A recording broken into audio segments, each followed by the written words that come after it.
7:47 p.m., greetings at Cheating Story Lab. A text arrived. Once more, you're working late, good night. Within 3 seconds, my gaze locked onto my phone screen as I responded. Fascinating, your vehicle has been parked at 1247 Riverside Apartments for the past 2 hours, Unit C312, which isn't the office. The ellipses danced, vanished, then resurfaced before my phone rang unanswered. A quarter of an hour later, I heard a screeching car enter our driveway. That very instant when I pressed send marked the culmination of 6 months of meticulous self-investigation, the most challenging I'd ever undertaken in my own life. I am Dylan, aged 34. Over 6 months, I watched my marriage disintegrate while feigning ignorance. However, let me rewind to the beginning, as the affair was merely the start of what I later uncovered. In March, my wife, Olivia, commenced a fresh role as a marketing coordinator at a tech company downtown.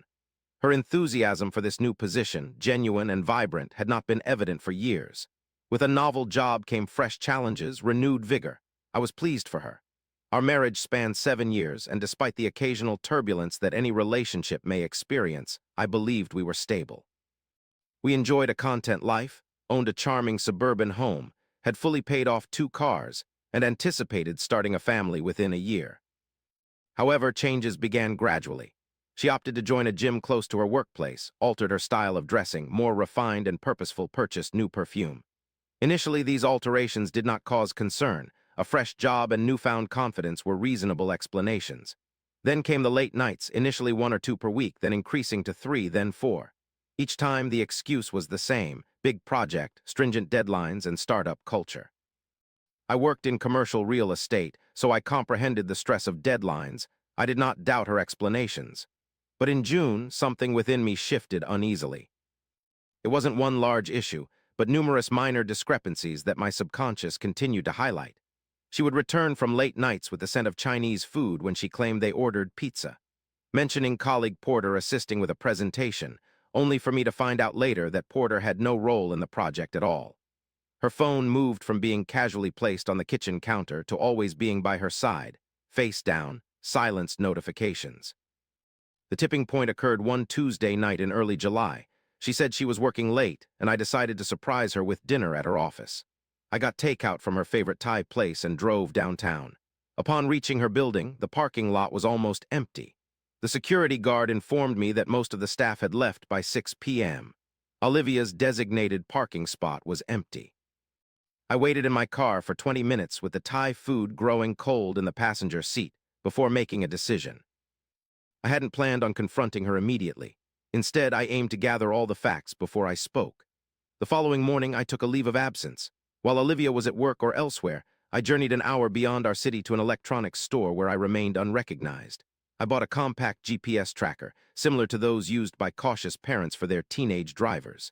That night, as Olivia showered, I affixed the device magnetically inside her car's rear wheel well. It synced with an app on my phone hidden within a folder labeled Golf Scorecard. For 3 days, her movements corroborated her account: office, gym, home. By Thursday, I was plagued by paranoia and guilt. Her dot departed the office at 5:30 p.m., halted for 40 minutes at the gym, then veered not toward home but to an apartment complex called Riverside Towers. She remained there until 10:15 p.m. Upon her return, she kissed my cheek and mentioned that the client presentation had run late. Remained silent, following the usual pattern on Friday. The gym was at Riverside Towers from 6:45 p.m. to 10:30 p.m. When she arrived home that night, I was engrossed in television and inquired casually about her day. She began recounting an intricate tale of technical issues with the presentation software, followed by the team having to rebuild slides from scratch. Her narrative was vivid, detailed, persuasive. It seemed she had honed her skills in deception. For the subsequent 2 weeks, I meticulously recorded every detail. I created a password-protected spreadsheet that logged dates, times, locations, and the stories she shared. Visits to Riverside Towers followed a discernible pattern, occurring on Mondays, Wednesdays, and Fridays, always between 6:30 p.m. and 10:30 p.m. On Tuesdays and Thursdays, she actually stayed late at work, as confirmed by verifying her car was there with lights on in the windows. But I required more than GPS data. I needed to identify who and why. I sought evidence that would stand up if this scenario unfolded as I anticipated it would.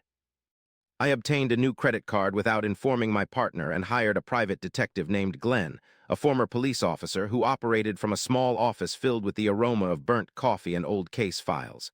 I presented him with my tracking data.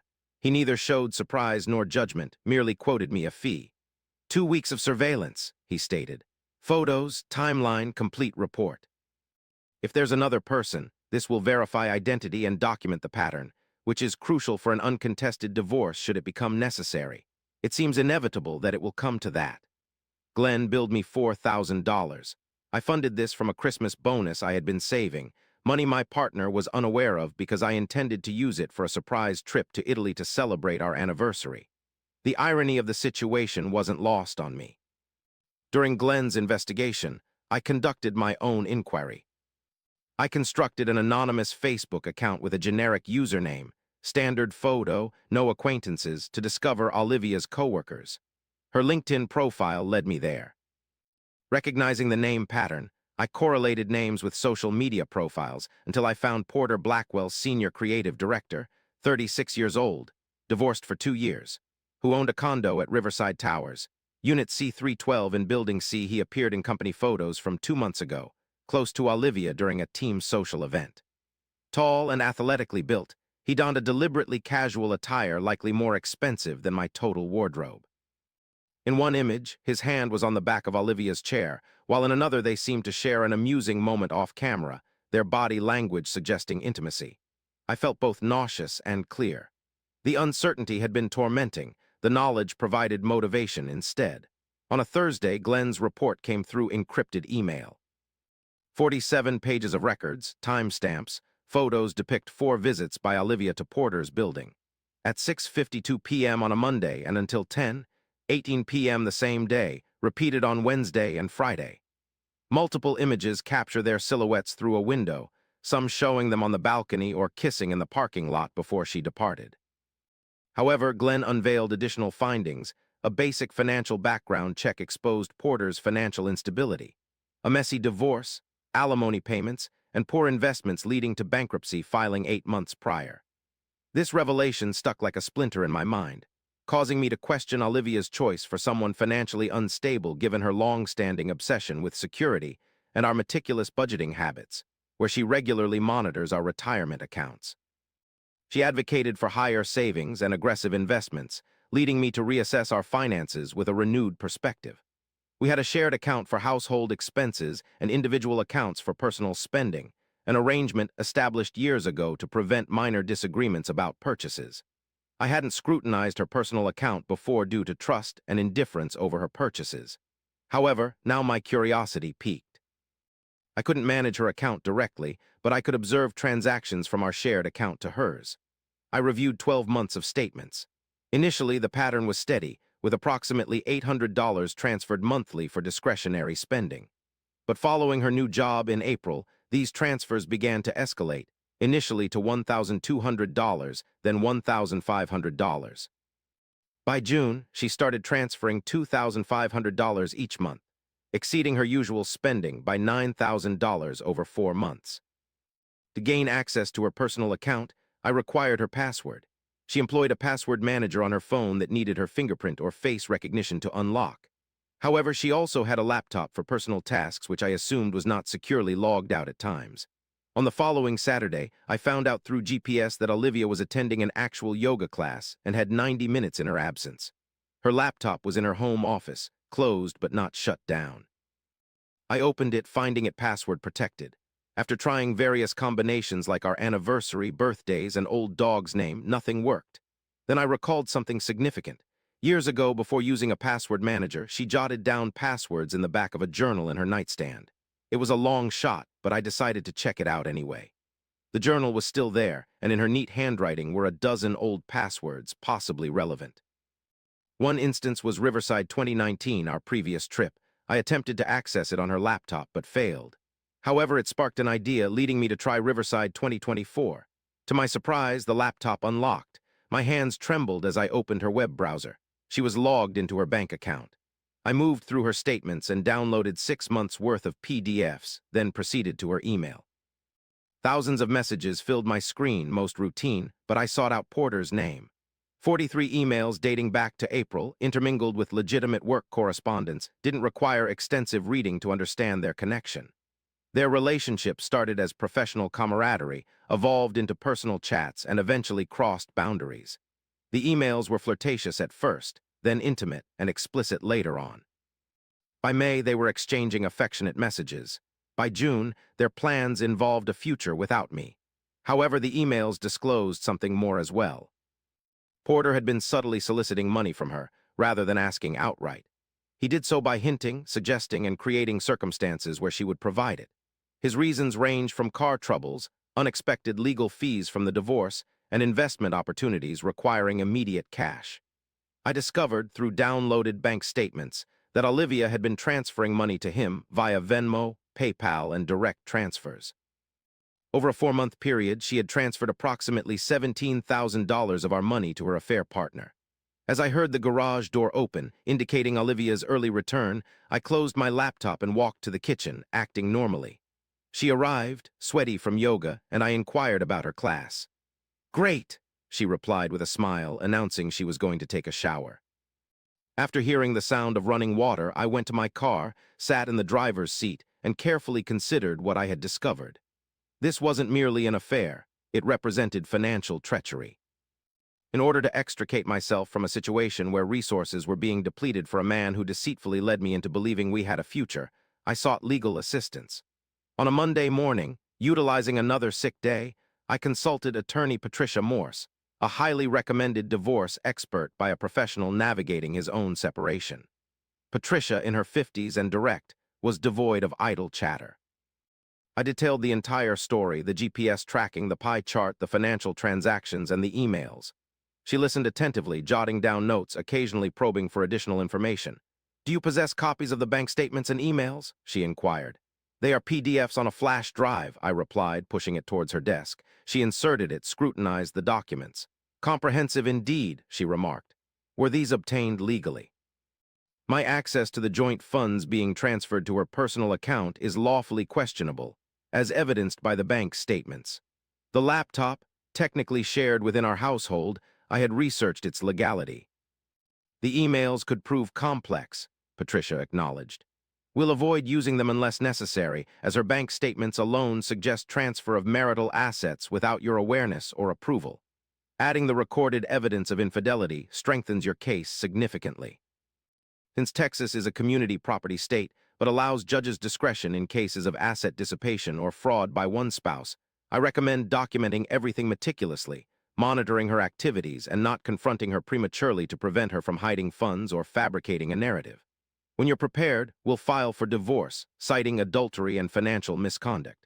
This evidence may help us secure a favorable settlement. How long will this process take?" "Preparation might need 2 weeks for thoroughness. The actual divorce proceedings could take at least 6 months, possibly a year if she contests." I nodded. "Let's ensure thorough preparation. Over the following 2 weeks, I became virtually invisible in my marriage." I offered a friendly demeanor, chatted casually, feigned normality. It appeared that Olivia was comforted by my lack of inquisitiveness regarding her late hours. Perhaps she believed she had evaded detection, either due to my trust or my negligence. I persisted in monitoring and recording. I established a separate bank account at another institution, diverting my paychecks there, telling Olivia that my employer was switching payroll systems and I'd update the details shortly. She seemed unfazed. I shifted half of our shared savings to a new account, legally permissible as a joint owner and tactically to prevent her from draining it if she grew anxious. Glenn maintained vigilance.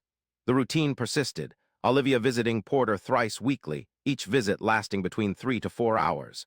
Court records indicated that Porter's financial woes were persistent, with missed alimony payments and an impending contempt hearing. Then Patricia contacted me with fresh insights. She had delved further into Porter's past. "Your girlfriend's ex-partner has a questionable track record," she stated. "He was involved in 2 previous relationships with colleagues, both of which ended unfavorably. One woman submitted a harassment claim. Another accused him of not repaying borrowed money. He seems to be a recurring manipulator, targeting women with resources, making them feel valued and taking advantage of them." "Has Olivia been informed about this?" I inquired. "Probably not. These women were from his former workplaces. Such information isn't public unless you know where to find it. I've given this matter considerable thought." Olivia wasn't ignorant, but she was emotionally susceptible. She believed she had found something intriguing, someone who supposedly understood her better than I did. She had convinced herself that their relationship was genuine. Discovering that she was merely another target might actually cause her more pain than losing me. Well, good. Patricia drafted the divorce documents. I scrutinized them multiple times, made minor alterations, and endorsed the final version. We set the submission for a Monday morning.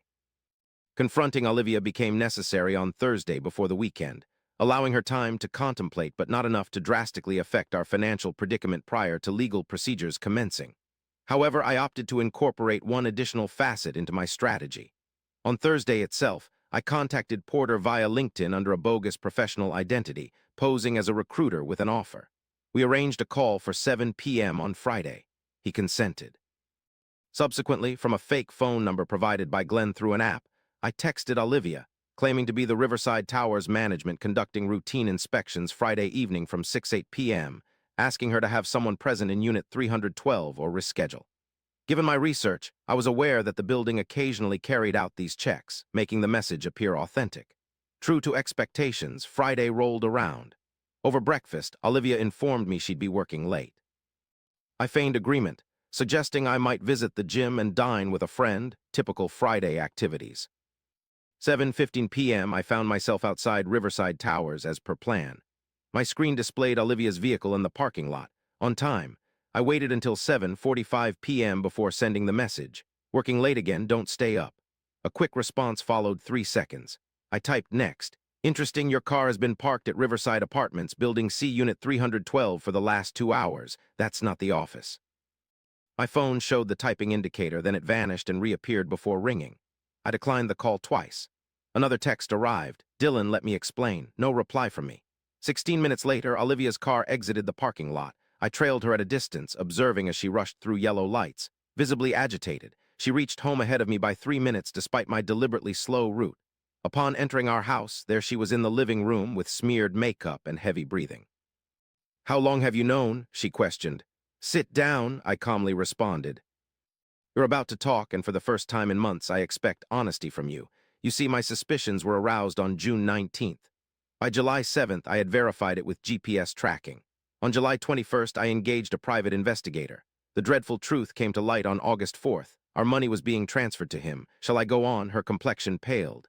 You've been monitoring me? She responded. June, Olivia, have you been romantically involved with Porter Blackwell? She winced at his full name. It's not as simple as that. For how long? Since May, she muttered softly. But it began as a platonic friendship. We didn't.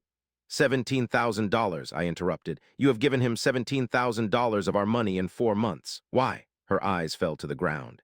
He's been struggling financially. His ex-wife is draining him with legal costs, and he needed help getting back on track. He's a swindler, I asserted bluntly. He has a history of this, involving 2 former colleagues with similar behaviors.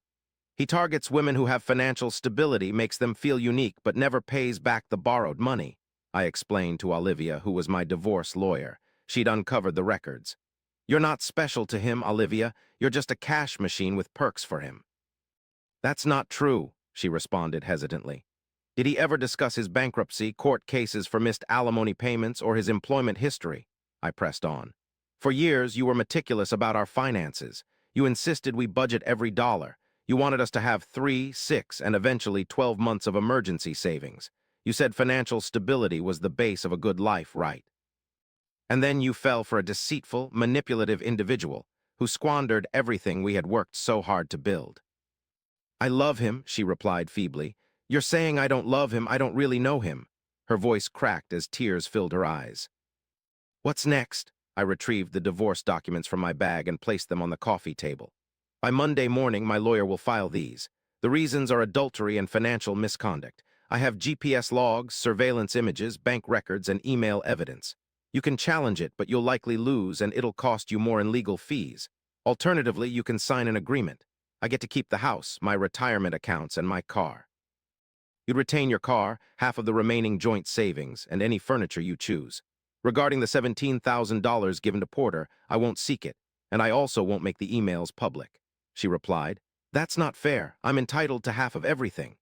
You're entitled to what a judge determines is right based on evidence of infidelity and asset mismanagement. Texas judges are unfavorable towards spouses who finance affairs with marital funds. According to Patricia, you might receive 30% at best, potentially less. 40% is my proposal, sparing you an unpleasant trial. Ponder it over the weekend. If you haven't signed by Monday morning, we'll proceed differently. She shuddered. Where do I go now? That's no longer my concern. Perhaps Porter can accommodate you. I'm confident he'd be delighted to have a roommate who's lost her income and assets. I headed for our bedroom, gathered some things, and left. I had secured a temporary apartment for the upcoming month. I didn't glance back. On Saturday afternoon, Olivia phoned. I let it go to voicemail. She called 6 more times. On Sunday morning, she texted, "I'll sign. I need my belongings." I responded, "Tuesday, I'll be at work." On Monday, Patricia filed the petition. Tuesday, Olivia arrived at the house with her mother and 2 companions. They filled a moving truck with furniture and possessions. She left her key on the kitchen counter. By Wednesday, the signed settlement agreement was delivered by courier. The divorce was finalized 4 months later, in early December. Olivia made no objections. She relocated to a modest apartment on the other side of town, and as per acquaintances, she and Porter persisted for 3 additional weeks following my confrontation before parting ways. Upon hearing from reliable sources, it seemed Porter was mysteriously preoccupied when she informed him about their divorce settlement and her financial struggles. I continued residing in the house, kept my job, rekindled friendships that had been sidelined during the investigation period. I commenced counseling to work through the betrayal and the fury, as Patricia's words proved prescient. Despite the legal victory, emotional scars remained. However, I discovered a valuable lesson from this ordeal. Self-respect isn't about blind trust. It involves having enough self-worth to check the truth when your instincts suggest something is amiss. I didn't accuse Olivia prematurely, as I sought truth over emotional gratification from catching her in a deception. I collected proof not to inflict pain, but to safeguard myself from a system that might have penalized me for her deceit. She made her decisions. She lied persistently for months, stealing our funds to sustain a relationship with a man who viewed her as an asset. When I ultimately revealed the truth to her, she fell apart. I don't feel remorseful about my actions. I feel relieved that I trusted my intuition, undertook necessary steps, and didn't allow myself to be manipulated into thinking I was paranoid or dominating. That text message, the instant I sent her the location and saw her world collapse, wasn't about retribution. It was about reclaiming my truth. Occasionally, the most compassionate act you can perform for yourself is to stop denying what lies before your eyes. At times, the greatest strength lies in being calmly readied, meticulously planning, and acting decisively once victory is assured. Not every form of justice necessitates a grand courtroom declaration or public embarrassment. Sometimes, it's the quiet satisfaction of observing someone who underestimated you realize, too late, that they were always playing catch-up. I am Dylan. My spouse deceived me for half a year. And when I eventually exposed her deceit, she returned home to find a man who had long since departed. Thank you for watching Cheating Story Lab. If this narrative strikes a chord with you, click the like button and subscribe for additional tales of deceit, justice, and retribution. Share your thoughts below on what you would have done differently. And always remember, trust your instincts, keep records, and never let anyone persuade you that pursuing truth transforms you into a wrongdoer.